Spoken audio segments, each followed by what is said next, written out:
Não é pressão já pro dia 7. Então, gente, agradeço a oportunidade ao nosso presidente, padrinho e cunhado. E eu disse para ele que quando ele quisesse um assunto chato, que ele podia falar comigo, que eu traria um assunto bem chato para a gente conversar, que é a Previdência. Hoje, antes de a gente iniciar, alguém aqui pensa em se aposentar? Vocês estão...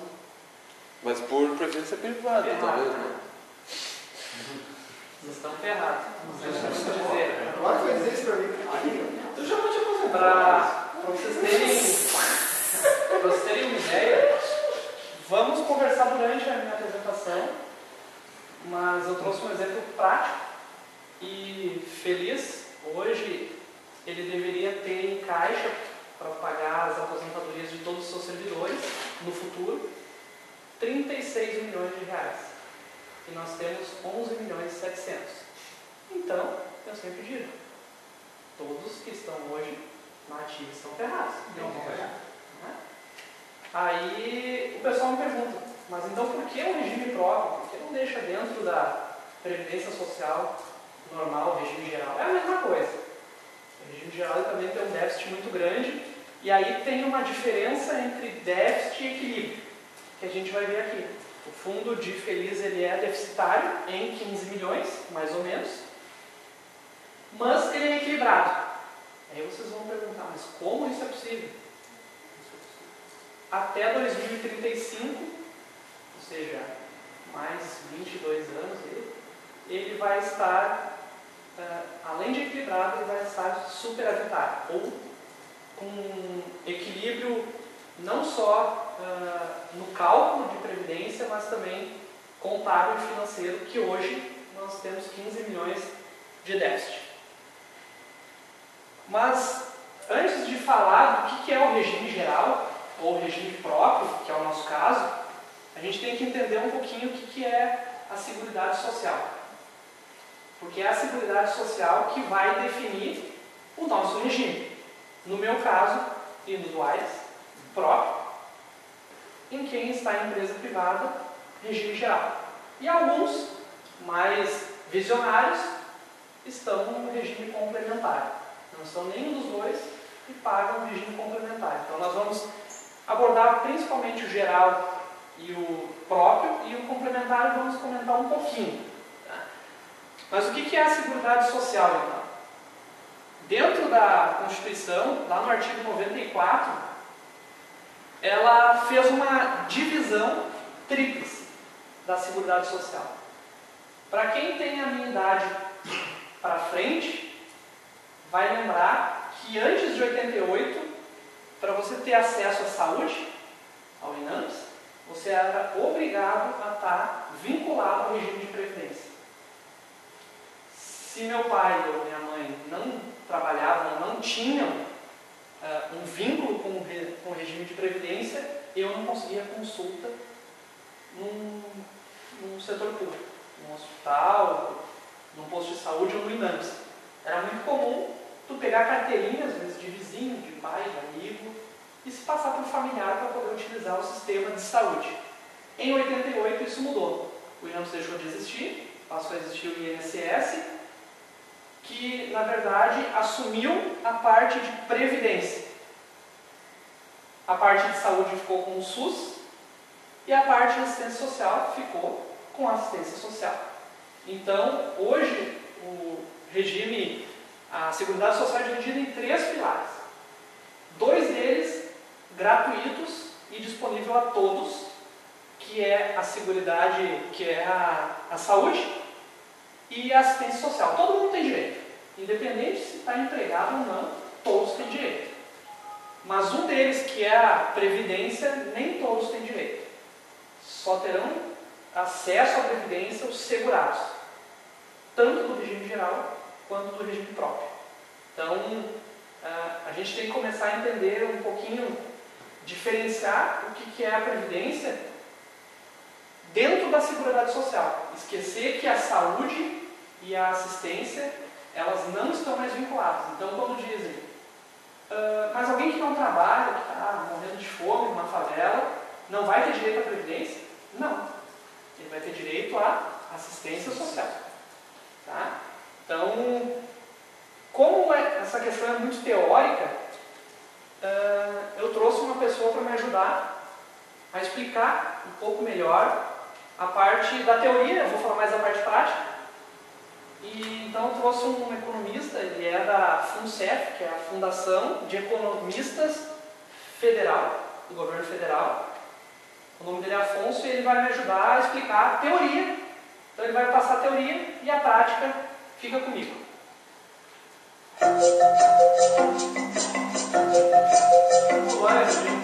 Olá, eu sou o professor Afonso e estou aqui para falar um pouquinho sobre previdência.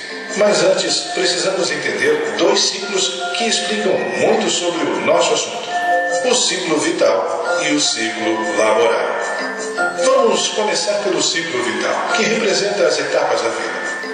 Inclui a infância, a puberdade, a idade adulta, a maturidade, a velhice e vai até o falecimento.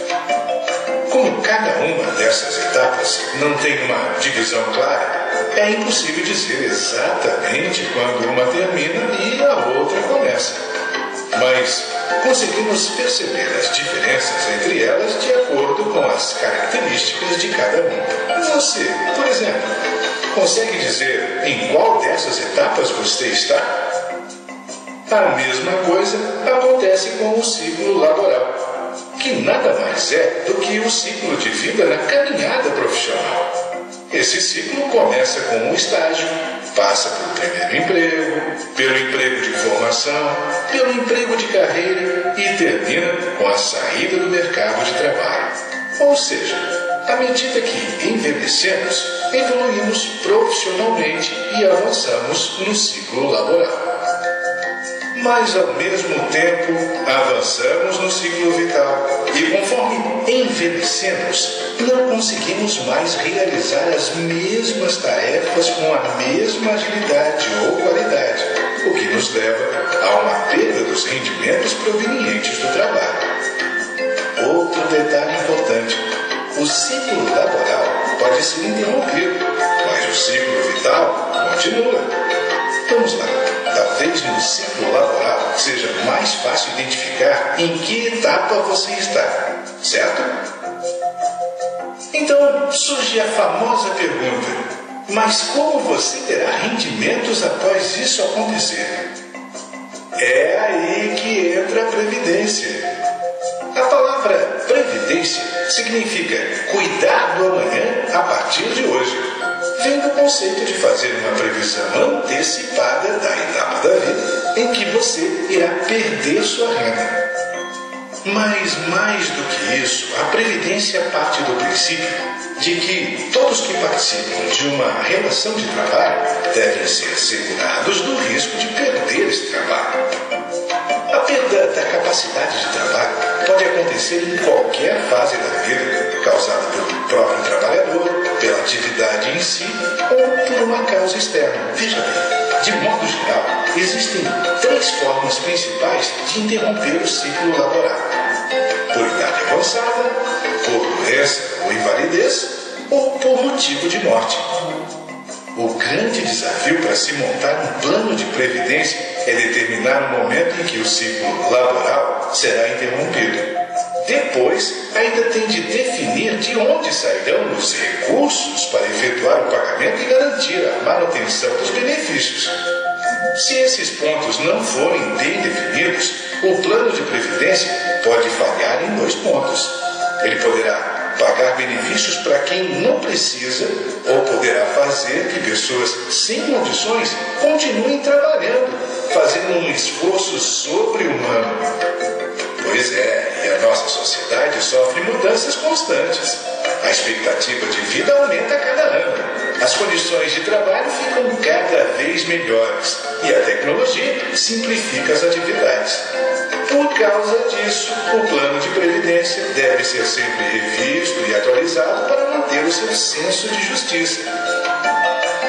Veja bem, o maior exemplo disso é que, na metade do século passado, passado, a expectativa de vida do brasileiro era de 50 anos. Hoje é de 70. Se os planos de previdência não se atualizassem, hoje teríamos várias pessoas se aposentando muito mais cedo do que deveriam, causando um problema para a sociedade em geral. No fim das contas, a Previdência cria dois grandes grupos, os ativos e os inativos. Os ativos participam da produção nacional e os inativos já fizeram a sua contribuição, dedicando parte da sua vida ao desenvolvimento da sociedade, mas no momento estão impedidos de exercer suas funções. Um plano de previdência deve considerar esses dois públicos e tentar achar um equilíbrio entre eles. Essa busca passa por questões sociais, econômicas e políticas, e cada país deve equacionar todos os fatores para encontrar o melhor modelo para ser aplicado a todos. Bom, agora você já sabe um pouco mais sobre a necessidade da Previdência e qual o seu papel na sociedade. Nas próximas etapas, vamos analisar como a Previdência está estruturada no Brasil e como o nosso fundo de pensão faz parte dela. Então, ele mostrou um pouquinho a teoria, explicou como funciona e para que serve a Previdência. E aí, antes de a gente continuar, eu vou contar um segredo para vocês. As mulheres lá ficam doidas, né? Mas você viu ali que ele mostrou que aumentou de 50 para 70 anos a expectativa de vida no Brasil.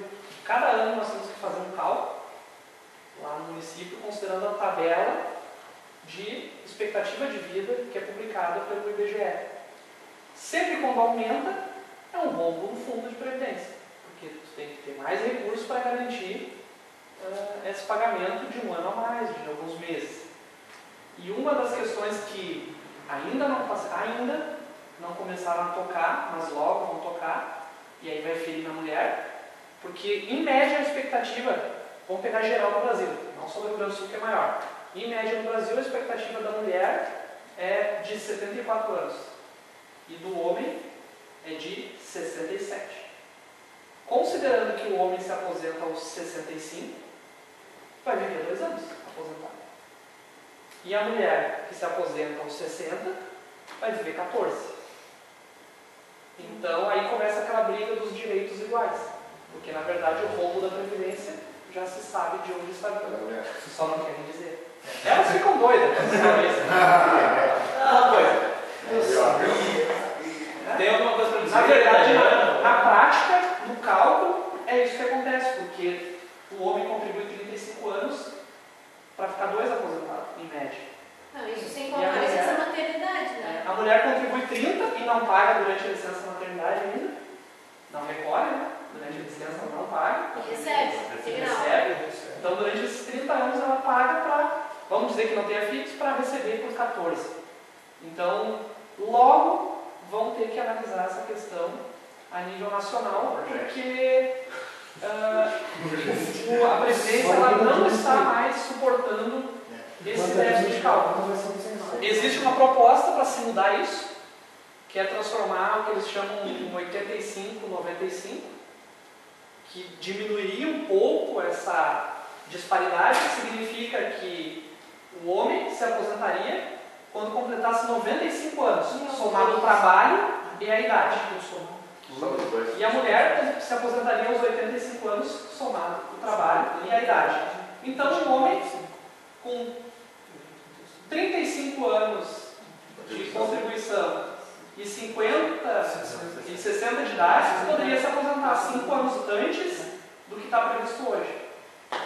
Então, é uma maneira de tentar dar uma equilibrada, mas isso está em discussão, até porque envolve o fator previdenciário, teria que acabar o fator previdenciário, que é uma polêmica, e na verdade é um benefício, todo mundo acha que é algo que prejudica o trabalhador, mas na verdade é um benefício, né? Ele antecipa a chance de tu te aposentar, mas ele não é obrigatório. Tu usa ele se você quiser, então é um benefício. A previsão legal da Previdência, ela está lá no artigo 6. E uma das características que ela diz é que a renda não pode ser inferior ao salário mínimo. E aí nós começamos com outro problema dentro da Previdência. Por quê? Se uma pessoa começa a trabalhar e vem a sofrer um acidente e fica inválido, ele vai receber, no mínimo, um salário mínimo. Mas talvez ele não tenha contribuído o tempo suficiente para ganhar esse salário mínimo. Porque durante esse período de 30 anos para a mulher e 35 para o homem, é feito um cálculo que ele tem que atingir os 35 de contribuição para se aposentar com um salário de ativo. Qualquer período menor do que isso, a média dele vai ser reduzida. E se a média ficar inferior ao salário mínimo, ele vai ter que pagar ele vai receber um salário mínimo. Então ele não contribuiu para receber o que ele tem de direito. É algo que eu concordo, porque tem que ter um mínimo, mas aí nós vamos ver mais para frente de onde saem os valores para pagar essa diferença. Acho que o Afonso vai nos falar um pouquinho mais antes de a gente continuar e ir para a Previdência, tá? Porque ele tem mais algumas questões para explicar, para que a gente possa ir diferenciar o regime geral do regime próprio. Ele vai comentar um pouquinho como começou essa história de regime dentro do Brasil. Antes dele, então, só para vocês verem, eu deixei esse slide. Só queria, eu não entendi uma coisa, você falou 95, isso aí é hoje, 95 não, hoje não. Essa é a proposta que está... Mas a mulher trabalha quantos anos hoje para se aposentar? 30? 30 anos. E idade mínima? 60. 30? Dá 90? Dá 90. A ideia é diminuir mais ainda. A ideia é deixar em 85 a mulher e 95 o homem. Mas o homem já está em 95, né? Mas a diferença é a seguinte, hoje ninguém precisa trabalhar os 30 anos, basta trabalhar 15. Por isso. Com o salário mínimo. Então vai ter que completar os 85. Então se começar a trabalhar aos 60, vai trabalhar até os 85. Nem é integral, né? Teto, né? Vai ganhar teto. Exatamente. Vai ganhar na verdade a média das contribuições de 94 para cá, reduzido às 20 piores, as 20 mais baixas, vai ganhar a média, ou seja, das 80 maiores. Mas tem o teto. No teto da Previdência. Eu deixei marcado ali, esses são os direitos e garantias que a Previdência prevê. Eu deixei marcado um ali em vermelho. Você sabe me dizer por que está marcado em vermelho? Eu imagino que está marcado em vermelho. Seguro-desemprego? Mas sabe por que eu marquei ele? Ele sai daí hoje. Porque nós vamos falar de regime próprio e de regime geral. E aquele não se aplica para o regime próprio.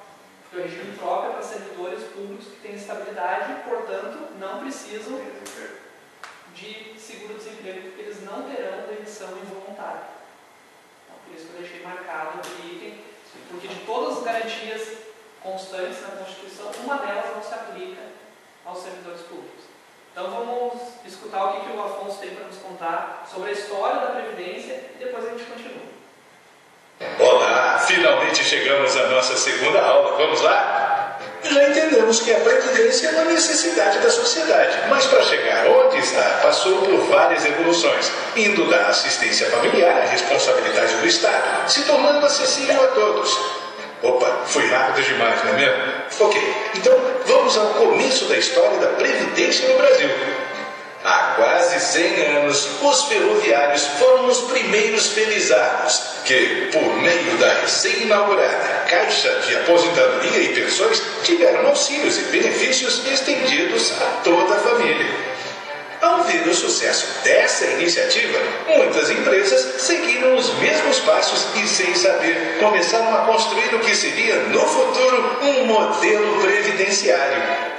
Porém, ainda não era o suficiente. Foi aí que cada categoria profissional resolveu ter o próprio Instituto de Aposentadorias e Pensões, que mais tarde, unificados, se tornariam o conhecido INSS. A partir daí, os auxílios e os benefícios seriam estendidos a mais trabalhadores, garantindo também renda a idosos e deficientes. Mas, como tudo que está bom ainda pode melhorar, em 19 1998, a emenda constitucional número 20 avançou no sentido mais amplo de seguro social e separou a Previdência em 3 regimes, 2 sistemas básicos e um complementar. O sistema básico é obrigatório para todos os trabalhadores formais, porém divididos em 2 grupos: dos servidores públicos, dos empregados da iniciativa privada e de todos os demais trabalhadores.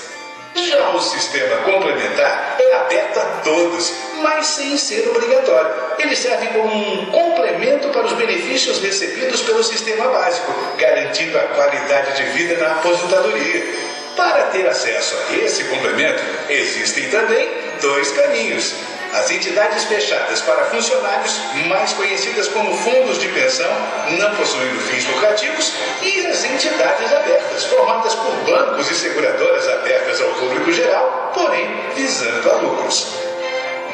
É incrível como uma história de 100 anos pode ter tantas mudanças e melhorias? Então prepare-se, pois na próxima aula veremos como funciona o processo de custo e custeio de tudo que você aprendeu hoje. Então, vocês viram ali que ele explicou que na emenda constitucional número 20, ela dividiu a Previdência em 2 partes. Todos os fundos e os institutos de previdência própria, eles iniciaram depois de 88. Nenhum é mais velho do que 88, porque todos foram unificados no INSS, e a partir de 88 a Constituição permitiu aos entes públicos que criassem fundos próprios. Então, o regime geral está lá, 201, e o próprio artigo 40 da Constituição. Então, todos os servidores públicos são regidos pelo artigo 40 da Constituição. Todos os trabalhadores da iniciativa privada e alguns servidores públicos, depois nós vamos ver, são regidos pelo 201. E ali está a Previdência Complementar, que eu botei um xizinho porque nós não vamos entrar tanto nela, porque não é o foco. Ela funciona muito parecido, mas ela não é obrigatória. Parecido por quê? Porque o sistema de custeio, que nós vamos ver mais à frente, que é como a gente faz para pagar esse monte de aposentados no futuro, ele serve igual para os 2. Muda algumas regras, mas na teoria é a mesma maneira que se faz. Então, o primeiro deles, que é o regime geral da Previdência, ele foi regulamentado em 1991, apesar de ele já existir lá na Constituição de 88, ele foi regulamentado em 91. O nosso, lá da Feliz, por exemplo, foi regulamentado em 93. O de Nova Hartz foi regulamentado em 2012. Tá, então eles não tinham Previdência antes de 2012? Tinham regime geral. Lembra que eu falei que alguns servidores públicos também eram do regime geral? É aqueles que não têm próprio. Depois nós vamos ver um pouquinho mais. Ele tem algumas características diferentes. Então, por exemplo, ele é contributivo, todos contribuem, e de filiação obrigatória, o que é diferente do complementar, onde tu vai no banco e tu te associa se você quiser. Todos que estão hoje numa empresa vinculada, registrada, na carteira assinada, a contribuição é obrigatória. Vem lá de 8% a 11% descontado todo mês no contra-cheque. E aí ali estão todos os enquadrados dentro da Previdência Geral, fora os servidores públicos, que estão uma outra partezinha. E quem cuida então é o INSS, instituído lá em 88, regulamentado em 91, que cuida da Previdência Geral do Brasil. E aí temos os regimes próprios, que é aqueles entes que resolvem criar um sistema previdenciário próprio. E ele tem algumas características, né? E algumas regras muito rígidas. Vou adiantar uma delas. Todo fundo de previdência próprio que está hoje irregular, por qualquer motivo, ele pede ao município de receber verbas federais. Saiu mês passado a publicação de que 50% de todas as prefeituras do Brasil estão irregulares e 60% no Rio Grande do Sul. Irregulares. Ou seja, não podem receber verbas federais. E aí os prefeitos reclamam que não conseguem pavimentar uma rua, construir uma creche, porque não tem recursos federais em virtude de uma irregularidade. Dentre várias que o município pode ter, uma delas é o sistema de previdência. Por que isso? Porque se o regime próprio estiver deficitário, quem vai bancar isso? Todos nós. Todos nós vamos bancar. Na verdade, quem banca é o município, mas sai do caixa do município. Então, lembra quando eu falei que o Feliz tinha um déficit de 15 milhões? Quem é que vai pagar esses 15 milhões? Os contribuintes do Feliz vão pagar esses 15 milhões. Em virtude do quê? De uma má gestão de 93 até 2005, que era quando não havia regra alguma dentro do sistema de previdência. Inclusive, muitas prefeituras usavam os recursos do regime próprio para pagar 13º, férias, porque não tinha uma regra. E aí, o município que paga. Então, por isso que hoje existe uma regra que, se estiver irregular o fundo de previdência, o governo federal não repassa verbas. E nós temos 60% das nossas prefeituras irregulares hoje no Brasil. Quanto diz? No Rio Grande do Sul. 60% do Brasil quer dizer que... Nós temos uns 300 e poucos municípios, aí dos 500, que tem sistema próprio. que estão irregulares. Alguns deles têm próprios e outros não têm próprios. Mas, por exemplo, só do Vale do Caí ali nós temos, que tem regime próprio, Linha Nova não tem, mas Vale Real tem, está irregular. Feliz tem, está regular. Alto Feliz tem e está irregular também. Bom Princípio está se regularizando agora. Então aí vai. Qualquer tipo de verba, não certo? Nada. Não tem emergência. Considerando que é que está irregular, mas não tem sistema próprio, é irregular daí no sistema geral. Está irregular, ou não tem repasses em dia, porque é aquilo, né? Os 11% tem que repassar igual. E a cota patronal também. Os 20% aquele vai todo mês. Se não repassa, está irregular. Então, 60% estão irregulares. O comprometimento da folha, que acho que é 54%, 54%. está junto, está dentro do Não, regime? só salários. Só salário, né? É porque eu O regime tá vou fora. explicar depois, porque sempre digo uma outra coisa para os aposentados lá. Se a prefeitura não tiver dinheiro para pagar em dia os servidores, os aposentados recebem em dia. Porque quem paga os aposentados é o regime próprio, não é a prefeitura. Eles não estão na folha do município. Eu acho. Todo mês eu tenho que ir lá e assinar os cheques para pagar, como eu sou presidente, eu que sou ordenador de despesas, todo mês eu assino lá as ordens para pagamento dos servidores aposentados. Então, se o município não tiver dinheiro para pagar, os servidores ativos, os aposentados vão receber em dia. Ali ele tem 4 características. Ele também é contributivo, todos contribuem. Também é compulsório, obrigatório. E aí tem 2 outras características que não tem lá no regime geral. Uma, que ele é só para servidores públicos. E a outra, que ele é solidário. E aí que entra, lembra do salário mínimo que eu falei? Aquele que se machuca e tem que se aposentar antes do tempo e não contribuiu o suficiente para receber aquela renda, os demais servidores pagam para ele. O Lula, o caso do Lula, por exemplo. Eles são solidário. Ou seja, eu tenho desconto de 11% igual a todo mundo, mas eu ajudo a pagar aqueles que não contribuíram o suficiente. Por isso que ele é um regime solidário. E aí estão os outros servidores públicos que eu disse que não estão dentro do regime próprio, e sim do regime geral, que são os servidores dos entes que não têm regimes próprios.